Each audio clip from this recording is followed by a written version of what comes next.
यहाँ तक तो ये जो बच्चे अभी फर्स्ट चैप्टर कर रहे हैं उनका आधा तो हो जाएगा, है ना। बाद का आधा पोर्शन सेकंड चैप्टर करने वाले बच्चे कर रहे हैं। तो मुझे ध्यान से सुनोगे तो सेकंड चैप्टर भी आपको आराम से इसी में समझ में आ जाएगा, बोलना नहीं है बीच में। देखो मैं आपको बताता हूँ कैसे कर रहे हैं इस क्वेश्चन को। कुछ लोगों को अभी तक डाउट है, तो अच्छे से समझो कि एक ही बार में तीनों चीजें बनेंगी, ट्रेडिंग भी बनेगा, प्रॉफिट एंड लॉस भी बनेगा और बैलेंस शीट बनेगा। तीनों चीजें एक ही बार में बनेंगी। एग्जाम्पल नंबर है 17, ये हो गया हमारा trading and profit and loss का फॉर्मेट।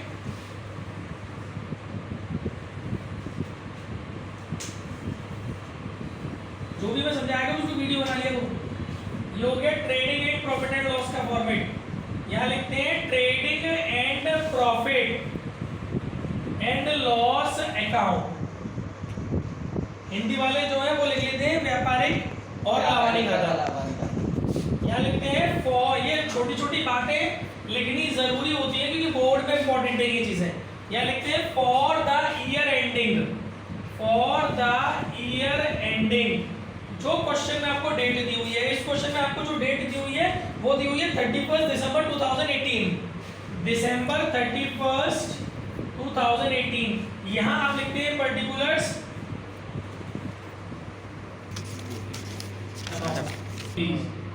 ठीक है गाइस, शीट का फॉर्मेट।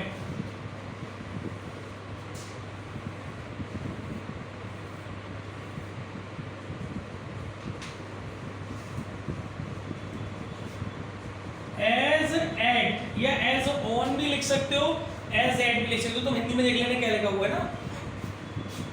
मार्च वो सॉरी दिसंबर 31 2018। यहाँ लिखते हैं लायबिलिटीज, दायित्व या अमाउंट या असेट्स या अमाउंट रुपीज, ठीक है। अच्छा अब अपन क्या करेंगे, पहले हम लोग क्या करेंगे, सब एडजस्टमेंट्स को पढ़ लेंगे। देखो मेरा तो एक तरीका अलग है, मैं पहले भी दिन बताया था, आज फिर बता रहा हूँ। जिन लोगों ने अभी तक नहीं फॉलो किया, जो करना चाहे कर सकते हैं। हम मेरा तरीका ये है कि जब भी हम इस चैप्टर को करेंगे पेंसिल लेके बैठेंगे अपने हाथ में, और मैं ट्रेडिंग अकाउंट को बोलता हूँ 1 नंबर, प्रॉफिट एंड लॉस यानी लावानी खाते को मैं बोलता हूँ 2 नंबर, और आर्थिक चिट्ठे को मैं बोलता हूँ 3 नंबर। तो 1 2 3, और समायोजनाओं को मैं बोलता हूँ एडजस्टमेंट एडी, ठीक है। हम क्या करेंगे पूरे क्वेश्चन में पहले पेंसिल से, पेन से नहीं, क्योंकि फिर हमें रफ करना पड़ा तो फिर पेन तो रफ नहीं हो पाएगा ना। हम पूरे क्वेश्चन में पहले सॉल्व करने से पहले, अगर हम चाहते हैं कि हमसे एक ही बार में आंसर आए और कभी भी गलती ना हो, तो उसका सबसे बढ़िया तरीका है पूरे क्वेश्चन को पहले क्लासिफाई कर लो। शुरू से शुरू करते हैं क्वेश्चन। देखो जैसे स्टॉक, अब ये कौन सा स्टॉक है, डेट देख के मालूम पड़ेगा 1 जनवरी 2018। देखो हमारी जो क्लोजिंग की डेट है वो है दिसंबर 31 2018, लेकिन वहां पे जो डेट दी है 1 जनवरी 2018, यानी कि ये हो गया ओपनिंग स्टॉक, प्रारंभिक रहती है। और आपको पता है ओपनिंग स्टॉक जो होता है, प्रारंभिक रहती है, वो व्यापार खाते हैं ट्रेडिंग अकाउंट में जाता है, तो नंबर 1। इसके आगे पेंसिल से लिख लिया 1, पेन से नहीं पेंसिल से। फिर परचेज, ट्रेडिंग अकाउंट का आइटम है, लिख लिया 1, गलती होगी नहीं कभी जीवन में 1। फिर सेल्स, रिटर्न, विक्रय, वापसी, सबको पता है ट्रेडिंग अकाउंट का आइटम है 1। डेबिटर्स, देनदार, सबको पता है आर्थिक चिट्ठे का आइटम है नंबर 3। संपत्ति में जाता है, चाहे संपत्ति में जाए चाहे दायित्व में जाए, मतलब चाहे लायबिलिटी में जाए चाहे एसेट्स में जाए, नंबर डालेगा उस पे 3। बिल्डिंग यानी भवन, आर्थिक चिट्ठे यानी बैलेंस शीट का आइटम है 3। अब इतनी तो इंग्लिश पता है ना कि ट्रेडिंग को, तेरे लिए हिंदी बोलो, नहीं तो क्यों बोलता। बिल्स रिसीवेबल, प्राप्य विपत्र, मैंने फॉर्मेट दिया, उस फॉर्मेट को याद करोगे तब आपको पता चलेगा कौन सी चीजें कहां जाती हैं। प्राप्य विपत्र, बिल्स रिसीवेबल बैलेंस शीट में एसेट्स में जाता है, तो नंबर डालिए 3। सैलरीज प्रॉफिट एंड लॉस के डेबिट में जाता है, नंबर डालिए 2। Tax and insurance profit and loss के डेबिट में जाता है, नंबर डालिए 2। कर और बीमा। जनरल एक्सपेंसेस सामान्य व्यय लावानी खाते के डेबिट में जाता है, नंबर डालेगा 2। कैरेज, खाली कैरेज लिखा है, इनवार्ड माना जाता है, ट्रेडिंग में जाता है। आउटवार्ड कैरेज आउटवार्ड होता तो 2 नंबर में जाता है, नहीं प्रॉफिट एंड लॉस में जाता है, लेकिन खाली कैरेज लिखा है तो लावानी को व्यापार खाते ट्रेडिंग अकाउंट का आइटम है, नंबर डालेगा 1। ढुलाई, रेंट 2 नंबर में लावानी खाते में। वेजेस प्रॉफिट एंड उसमें 1 नंबर में 1। मजदूरी, ठीक है रे। कोई भी डाउट हो पूछ लेना, पॉज कर देना, वही बता दूंगा। कैश इन हैंड संपत्ति होती है 3 नंबर में, रोकड़ हाथ में, कैपिटल पूंजी बैलेंस शीट में 3 नंबर में, सेल्स 1 नंबर में विक्रय, सैंड्री क्रेडिटर्स लेनदार 3 नंबर में, सैंड्री बंडरी कुछ नहीं होता, सीधे सीधे क्रेडिटर 3 नंबर में, लायबिलिटीज में 3। इनकम फ्रॉम इन्वेस्टमेंट, किसी भी प्रकार की आय हो, विनियोगों से आय। इन्वेस्टमेंट होता है जब हमारे पास फालतू पैसा पड़ा है तो हमने उसे व्यापार से बाहर कहीं लगा दिया तो वहां से हमें ब्याज मिल रही है या हमें कोई इनकम यानी कोई हमारी आय हो रही है। तो किसी भी प्रकार की इनकम बिजनेस में होती है उसको प्रॉफिट एंड लॉस अकाउंट के लाभानी खाते के क्रेडिट में डालते हो तो नंबर डलेगा इस पे 2। परचेज रिटर्न सबको पता है, परचेज में से माइनस होता है नंबर 1। बैंक ओवरड्राफ्ट बैंक अधिविकर्ष हमारा दायित्व होता है, हमारी लायबिलिटी होती है नंबर 3। अब अपन क्या करेंगे, एडजस्टमेंट समायोजनाएं पढ़ेंगे, एक एक करके पढ़ते जाएंगे और एडी लगाते जाएंगे। जैसे पहली समायोजना है स्टॉक, ये क्लोजिंग स्टॉक है क्योंकि डेट से पता चल रहा है दिसंबर 31 चला हुआ है, तो ये आपको पता है व्यापार खाते में भी जाता है और आर्थिक चिट्ठे में भी जाता है, तो उसको 1 और 3 में लिखो। इसके आगे लिखना पड़ेगा 1 और 3, ऐसे लिख लोगे कभी गलती हो बोलते हैं आप तरह में देख लेंगे। डेप्रिसिएशन ऑन बिल्डिंग, तो बिल्डिंग के आगे एडी लगा दो, सोचना कुछ नहीं है, सिर्फ भवन के आगे एडी लगा दो। एडी माने एडजस्टमेंट समायोजना, शॉर्ट में एडी, बिल्डिंग के आगे एडी लग गई। इसके बाद reserve for discount on debtor, देखो डेटर के ऊपर कोई भी एडजस्टमेंट होगी उस डेटर नहीं है, डेटर के आगे लगा दो, कैसे सॉल्व करेंगे सवाल मैं बताऊंगा। एडी लगाने से याद रहेगा कि इनका कोई एडजस्टमेंट है। प्रीपेड इंश्योरेंस, इंश्योरेंस के आगे एडी लगा दो, टैक्स एंड इंश्योरेंस वाले को जी, क्योंकि आप पूरे क्वेश्चन को पहले ही कैटेगरी में डाल दोगे तो आपको पता है ना कि वहां से 1 नंबर बनाओगे तो 1 नंबर की चीजों पे ही फोकस जाएगा, जब 2 नंबर बनाओगे तो 2 नंबर की चीजों पे फोकस जाएगा। एडी लिखा होगा तो नीचे एडजस्टमेंट भी कोई हमसे छूटेगी नहीं, तो आंसर एक ही बार में। तो इंटरेस्ट के आगे एडी लगा दो, इंटरेस्ट कहां इसमें दी है? नहीं दी है तो कोई बात नहीं, मन में रखेंगे, नहीं लगा सकते एडी तो मन में रखेंगे इस एडजस्टमेंट को, ठीक है guys. Now I am going to solve this question. Okay देखिए पहले मैं, देखिए भले ही मैं तीनों एक साथ बना रहा हूं पर इसका मतलब ये कतई भी नहीं है कि मैं तीनों एक साथ बना रहा हूं। इसका मतलब सिर्फ इतना है कि पहले मैं 1 बनाऊंगा, फिर 2 बनाऊंगा, फिर 3 बनाऊंगा, लेकिन कोई चीज करते करते बाय चांस कोई एडजस्टमेंट 1 बनाते समय 2 या 3 की होगी तो वो हैंड टू हैंड डाल दूंगा ताकि बाद में पंगा ना हो। सबसे पहले ओपनिंग स्टॉक दिया है 75,000 का, 2 ओपनिंग स्टॉक 75,000, ठीक है बेटा। उसके बाद एक नंबर परचेज, 2 परचेज। जिनको लिखने के पैटर्न नहीं आते ही उनके लिए गोल्डन चांस है, या देख लो ढंग से। परचेज कितना दिया? 55,000 अंदर लिखेंगे क्योंकि परचेज रिटर्न है यहाँ पर नीचे। परचेज रिटर्न 1250 नीचे दिया, माइनस कर देते हैं, चाहे अंग्रेजी में करो चाहे हिंदी में करते इसी पैटर्न से। Purchase return how much? 1250, कितना बचेगा? 53,750, ठीक है। इसके बाद एक नंबर ये रहा कैरेज, 2 कैरेज। सिर्फ एक नंबर वाले सौदे उठाऊंगा मैं, कैरेज 250, गलती होने का चांस ही नहीं है। एक नंबर वेजेस, वेजेस कुछ रहेगा ही नहीं इस तरीके से। 125 पेन में चलाना बुक में। सेल्स यहाँ आ जाएगा क्रेडिट में, बाई सेल्स, सेल्स कितना दिया हुआ है? 1,25,000 माइनस सेल्स रिटर्न कितना दिया हुआ है भाई? सेल्स रिटर्न है अपने पास 900, 1,24,100। एक नंबर बस हो गया। क्लोजिंग स्टॉक भाई, क्लोजिंग स्टॉक की पॉइंट, क्लोजिंग स्टॉक कितना दिया है? 50,000। देख एक ही बार में आंसर पाएंगे और टाइम भी कम खर्च होगा। 1,24,500, 1,74,100, 1,74,100, 75 और 53, 78 और 5, 1,28, 1,28, 1,28,000, 1,29,125, 1,29,125, 75, 10 में से क्या? 9, 13 में से लोगे 4, 6 में से दोगे 4, 44,975। चेक कर आंसर, 44,975 पहली जीत हासिल हो गई। 2 जीपी 44,975 की पॉइंट।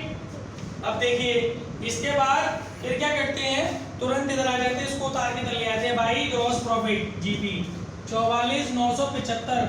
अब पूरा फोकस 2 नंबर पे, 2 number 2 number 2 number 2 number 2 number salary. और देखिए सैलरी के आगे एडी लिखा हुआ है। एडी का मतलब ये है कि मैं अमाउंट अंदर लिखूंगा। सैलरी का अमाउंट कितना दिया है 1000, अंदर लिखूंगा। एडी लग रहा है, अंदर लिखूंगा अमाउंट। अब एडी पढ़ूंगा, क्या एडी है? एडी है इसमें आउटस्टैंडिंग। आउटस्टैंडिंग का रूल बताया है मैंने, याद कर लेना। आउटस्टैंडिंग एक्सपेंसेस के दो रूल होते हैं, एक तो इसको ऐड करते हैं, दूसरा इसको लायबिलिटी में दिखाते हैं। तो एक तो मैं इसको ऐड करूंगा 590 को, आउटस्टैंडिंग सैलरी 590 रुपए में ऐड करूंगा। दूसरा लायबिलिटी में दिखाते हैं, आउटस्टैंडिंग सैलरी 590, खत्म कहानी। इस तरीके से 2 number 2 number 2 number tax and insurance. Two tax and insurance, tax and insurance. एडी लग रहा है मतलब अंदर लिखूंगा। एडी क्या है नीचे? Prepaid insurance. इंश्योरेंस की एडी है प्रीपेड। प्रीपेड का रूल होता है माइनस करते हैं और बैलेंस शीट में असेट्स में दिखाते हैं। ऐसे रूल याद होने चाहिए, बुक में सब लिख रहे हैं। माइनस प्रीपेड इंश्योरेंस, आउटस्टैंडिंग को प्लस करते हैं, प्रीपेड को माइनस करते हैं। 45 रुपए, कितना बचेगा 80 रुपए, और तुरंत इधर ले आएंगे असेट्स में। प्रीपेड इंश्योरेंस 45 रुपए। इसके बाद 2 number general expenses. General expenses amount आ रहा है 100 रुपए। इसके बाद rent and rates, rent and rates amount आ रहा है 500 रुपए। इसके बाद 2 number income from investment.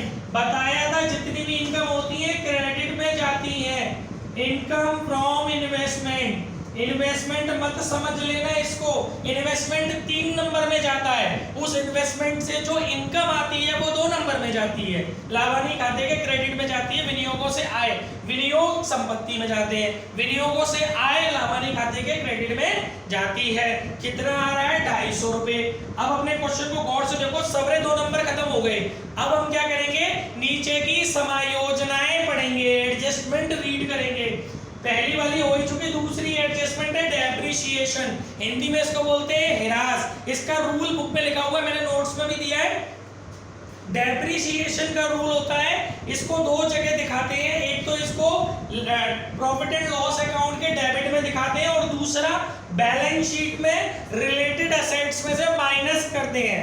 Depreciation को प्रॉफिट एंड लॉस के डेबिट में दिखाते हैं। Listen to me very carefully, building को नहीं दिखाऊंगा मैं प्रॉफिट एंड लॉस के डेबिट में, बल्कि बिल्डिंग पर जो परसेंटेज दिया है डेप्रिसिएशन का, वो परसेंटेज निकालूंगा और उसको यहाँ पर ह्रास को दिखाऊंगा। इसको ह्रास बोलते हैं।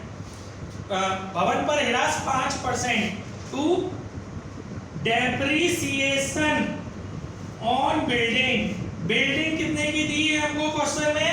भवन दिया है हमको क्वेश्चन में 40,000 का। 40,000 का 5% सबको निकालना आता है 2000, नहीं आ रहा तो देखो ऐसे निकलता है 40,000 इंटू 5/100 40,000। बिल्डिंग अपना 40,000 का, 40,000 का 5% निकालेंगे, 200 रुपए आ गया, सॉरी 2000 रुपए आ गया, वो यहाँ आ गया। ये होता है ह्रास का रूल, सब लिखे हुए बुक में नियम।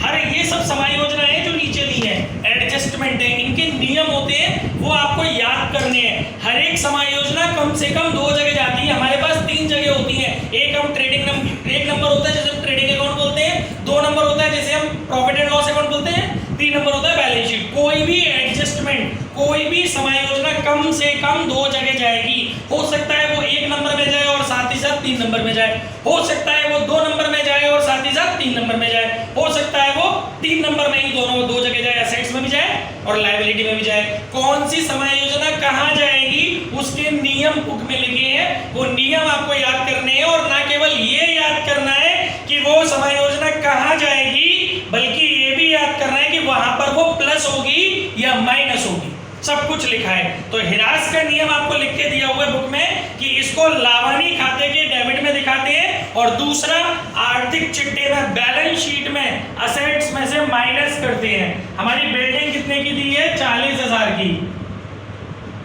माइनस करेंगे डेप्रिसिएशन को 2000, तब हमें मिलेगा 38,000। इसके बाद बाकी की समायोजनाएं पढ़ेंगे। तीसरी और नई समायोजना सभी बच्चों के लिए, reserve for discount on debtor. देखो इसको हिंदी में बोलते हैं देनदारों पर छूट के लिए संचय। इसका रूल मैंने आपको बताया था, नहीं बताया तो आप सुन लो। इसको क्या करते हैं, इस वाली समायोजना को करने के लिए आपको यहाँ पे लिखना पड़ेगा डेप्टर्स। देनदार कितने के ढूंढो अपने क्वेश्चन में, देनदार कितने के, इस कितने के अपने 20,000। तू थक गया, मैं थोड़ी देगा। 20,000 रुपए के डेप्टर्स हैं हमारे, ठीक है बेटा, 20,000 रुपए के हमारे डेटर्स हैं। इस डेटर पर रूल ये होता है, यहाँ लिखते हैं डेटर, यहाँ लिखते हैं बैड डेब्ट्स, अशोध्य ऋण, डूबत ऋण, अप्राप्त ऋण, कई नाम होते हैं उसके। इस क्वेश्चन में है नहीं, होता तो बैड डेब्ट्स में यहाँ लिखता, डेटर में यहाँ लिखता। फिर देख जो भी समायोजना डेटर पे होगी वो यहाँ जुड़ती जाएगी, यहाँ घटती जाएगी। यहाँ लिखते हैं बैड डेब्ट्स, यहाँ लिखते हैं डेटर, यहाँ लिखते हैं बैड डेब्ट्स, यहाँ लिखते हैं डेटर, यहाँ जोड़ते हैं, यहाँ घटाते हैं, यहाँ घटाते हैं, यहाँ पे जोड़ते हैं। एक क्रम होता है, वो क्रम मैंने नोट्स में दिया है, आपस में एक दूसरे से ले लेना। फिलहाल उस क्रम में यहाँ पर बैड डेब्ट्स तो है नहीं, तो डायरेक्टली लिख देंगे। बैड डेब्ट्स होता तो बैड डेब्ट्स में इस परसेंटेज को जोड़ देते। कितना परसेंट है, 5% है। डेटर्स कितने के हैं, 20,000 के, निकालो 20,000 का 5%, 1,000 को यहाँ पे घटाएंगे PDD, provision for discount on debtor. अशोध्य ऋण के, सॉरी, छूट के लिए, देनदारों पर छूट के लिए संचिति, ये हिंदी है इसकी, PDD, देनदारों के लिए छूट, देनदारों पर छूट के लिए संचिति। Provision on discount, provision for discount on debtor, ठीक है। 5% है, 1,000 माइनस करेंगे 19,000, यहाँ 1,000 को बैड डेब्ट्स में जोड़ देंगे। बैड डेब्ट्स इस क्वेश्चन में नहीं है, डायरेक्टली दिखा देंगे। टू PDD 1,000, ठीक है बच्चों। इसके बाद इंश्योरेंस हो चुका, सैलरी हो चुका, एक आ रही है एक्रूड इंटरेस्ट। एक्रूड होता है हिंदी में अप्राप्य, इसका रूल होता है अप्राप्य या अप्राप्य का, इसको लाभानी खाते के क्रेडिट में संबंधित इनकम में जोड़ते हैं। It is added to the related income in the credit side of profit and loss account and in other way, इसको बैलेंस शीट में एसेट्स में दिखाते हैं। सारे रूल्स एडजस्टमेंट के नाम से लिखे हुए हैं आपकी बुक में, सेकंड चैप्टर में, एक जगह इकट्ठे स्लैब दिए, घर पे जाके पढ़ना, याद करना, ठीक है। तो इसको अब देखो, इसमें इंटरेस्ट तो है नहीं, तो डायरेक्टली इसको दिखा दो यहाँ पर, बाई एक्रूड इंटरेस्ट। अगर इंटरेस्ट होती तो इंटरेस्ट में इसको जोड़ देते। कितना है, 170। और दूसरा इसको कहाँ दिखाते हैं, एसेट्स में दिखाते हैं, एक्रूड इंटरेस्ट 170, ठीक है गाइस। अब इसको बंद करेंगे, definitely we will get the right answer. 44,975, 45 मान ले, 45 मत मान रहे थे, 250 और 170, 420, 45,400 में से 5 रुपए और क्या चले, 45,395,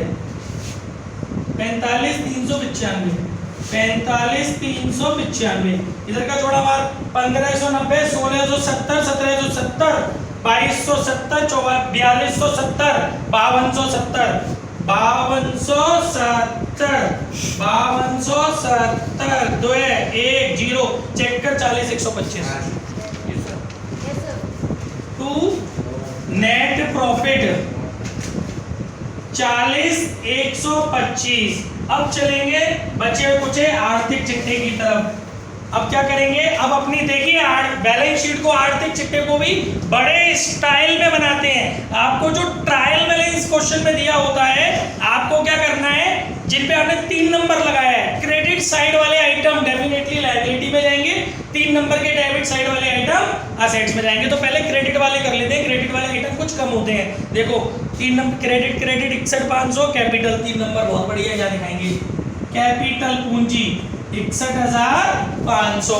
ये जो नेट प्रॉफिट आया है ना, ये शुद्ध लाभ, ये जोड़ देंगे, प्लस नेट प्रॉफिट 40,125, 625, 1 और 1 0। इसमें से आहरण घटाते हैं ड्राइंग को, चेक करो ड्राइंग है इसमें, नहीं है, नहीं है तो इसको बाहर लिख दो 101625 सिस्टम से तमीज से। इसके बाद क्रेडिट में चेक करो 1,25,000 सेल का था, छोड़ो, क्रेडिटर 25,000 के हैं, यहाँ डाल दो क्रेडिटर 25,000 के। और देखो क्रेडिट में क्या है 250, छोड़ो, एक नंबर छोड़ो, बैंक ओवर का 2,500। अब क्या करेंगे, अब 3 नंबर वाले आइटम डेबिट साइड के छाटेंगे। 3 नंबर डेटर, डेट जिस पे एडी लग रही है वो अपने आप हो चुका होगा। देखिए यहाँ सबसे पहले डेटर है 3 नंबर का, दिखाने की जरूरत ही नहीं, क्योंकि ऑटोमेटिकली ऐसे सिस्टम बनाया है मैंने जिन पे 3 नंबर के आगे एडी लग रही है वो ऑटोमेटिकली पहुंच चुके होंगे ठिकाने पे, सोचने की जरूरत ही नहीं है। 3 नंबर बिल्डिंग एडी लग रही है, भाड़ में जान दे, बिल से रिसीवेबल 20,000 का डाल दे। 3 number cash in hand 2,500, cash in hand 2,500। 3 number हो गया सब। नीचे से क्लोजिंग स्टॉक डालना मत भूलियो 50,000 के। अब भगवान का नाम ले और देखिए एक ही बार में आंसर पा। 25 और 2 27, 1 लाख 1 और 27 1,28,000, 1,28,000 एक तरफ कर ले, 625 और 500 1125, 1125 और 500 1625, 1625 1725 1720, कितने दिए थे तेरे को? 1,28,000 दिए थे। 0 2 7 8 और 1 9, 1,29,720। बस ये पीछे के तो छोड़ने हैं भाई। 90 और 25 कितने हुए?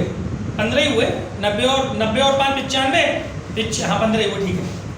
1,29,715। इधर आ जाओ।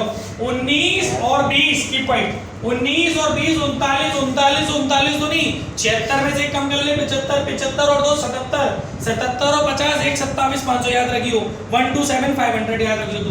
अब इधर आ जाओ फटाफट से। अब इधर किधर पहुंचे हम? अब इधर अपन पहुंचे 170 और 45, 170 45 215, 12750 और 215, 127 715। अभी कितने की चमक रही है? 2,000 का सौदा और कोई रह रहा है, देख 2,000 का सामान कोई रह रहा है इसमें, 2,000 का सौदा कोई छूट रहा है मुझे। दोबारा चेक करूं टोटल 19 और 20, 39 और 30 39 और 30 39 और 40 79 39 और 40 39 और 40 और 79 में से 2 कम कर लो, 77 और 2 79 7, हाँ ठीक है 79 हो गया बेटा। 129,715